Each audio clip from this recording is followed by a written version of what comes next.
რუსთავში შიდა საუბნო სივრცეების მოწყობის პროცესი გრძელდება. ახალი საზოგადოებრივი სივრცის მოწყობა კიდევ 2 მისამართზე იწყება. ნიკოლაძის ქუჩაზე განახლდება ძველი სპორტული მოედანი. მოეწყობა ბავშვთა გასართობის სპორტული და საპარკინგე ზონები. მულტიფუნქციური საზოგადოებრივი სივრცე მოეწყობა მერვე მიკრორაიონის შიდა ეზოშიც.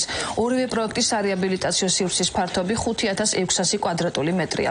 სამუშაოების დაწყებამდე პროექტი მოსახლეობას ნინო ლაცაბიძემ რუსთავის საკრებულოს წევრებთან ერთად გააცნო.